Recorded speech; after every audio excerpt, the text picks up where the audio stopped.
4 people have now been confirmed dead as the rioting moves across the UK. Prime Minister David Cameron vowed to end the violence that was sparked after police shot a man dead in Tottenham, North London. Let's talk more about it now and catch up with Sukant Chandan. He's a London-based political analyst. Hi there, thanks for being with us, Sukant. So police have now promised that they will come down hard on the rioters if this happens again, after their soft policy seemed to fail so badly to control the troubles over the last few days. Do you think this new hard line will work, though, if it all flares up again? This is very disturbing, Kevin. If the police are going to introduce water cannon and rubber bullets, well, I'm very regretful to say that guns have been infesting our communities increasingly in the last 2 decades under the watch of the British authorities. So if the police start shooting rubber bullets, and we know what rubber bullets did in Northern Ireland, it kills people. And if they start doing this in the streets of London and England, I'm fearing that the young people will shoot back. So I really would like the British authorities to rethink hard and fast their approach. Their approach needs to be actually addressing the root causes of this, which is a forgotten generation. This is a generation born after 81, after 85, after the big riots that happened previously. I know, Sukant, but what are the police supposed to do when people are seeing they're being burned out of their flats, they're seeing their businesses raided?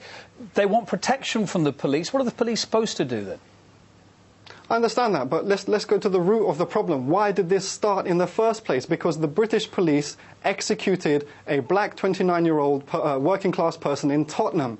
The British police essentially lynched him in public, and then subsequent to that, they beat down a 16-year-old black girl who was part of the protest against this with the family. So if we see the root causes, the police are never there to protect our communities. They're always there to protect either property or the elites. So I don't think the police are the answer. Communities are an answer, and communities need to address the deeper social, cultural, and even spiritual reasons of why our young people are acting in this way. These are our children. We have to take responsibility. I mean, exactly. And we failed them for a generation. Some of them as young as we've witnessed, and I guess that's one of the most horrific parts of it. Some of them just 8, 9, 10 years old, some of these perpetrators. Where do you start, though? And indeed, are you surprised that they're that young? I'm not surprised at all. This is a generation where self-harm, these children cut themselves up. This is a mass phenomenon. This is a generation that's been called hoodies, chavs, locusts, gangsters. So that's the way they've been treated by the system and by people in the community. So why are we surprised that they behave in the way that we've labelled them for a whole generation? How do you think the British Prime Minister's dealt with this situation? A lot of people have said that it's his Katrina, his Hurricane Katrina. Well, it's a social 9/11, we can say. I mean, you know, Cameron and Johnson and Miliband were holidaying in Mediterranean while they're bombing Libya on the South Mediterranean. As Malcolm X said, you can't understand what's happening in Mississippi unless you understand what's happening in Congo. We can't understand what's happening in London unless we understand what's happening in Libya and Afghanistan. Cameron comes back after the first day of rioting from his nice little holiday, and he calls these young people criminal.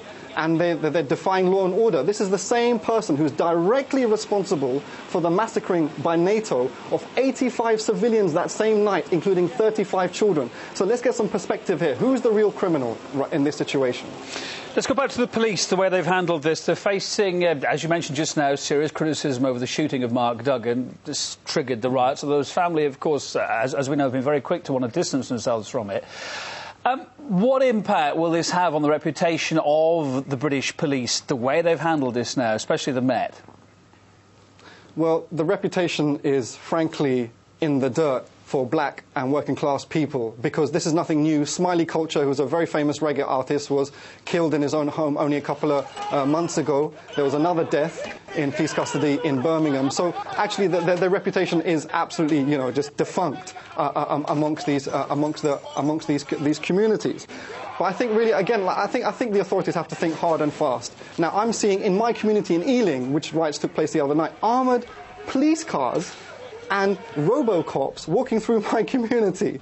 I mean, if there's a way to enrage and to provocate young people, okay, they're doing the right thing. I have to play devil's advocate here. I'm going to take in everything you're saying. Sure. Absolutely, I take in what you're saying. But, you know, the police also have a duty to protect the people I mentioned just now. They're equally not that affluent people who are having their shops raided, they're burned out of their flats, having their cars overturned. They want protection from the police.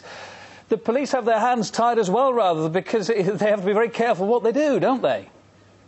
Well, if we analyse what they did with Tottenham and then subsequently to Brixton, because Tottenham is the most neglected, poor black community in London, they let this happen. They don't mind this happening in places like Brixton and Tottenham and other just neglected areas. But when it hits places like Ealing and Oxford Street, that's when it becomes a problem. We just have to understand the nature of policing. The nature of policing has never been there for the protection of our communities. All right, Sukan Chandan, thanks for being on the programme, joining us tonight from London, as you are.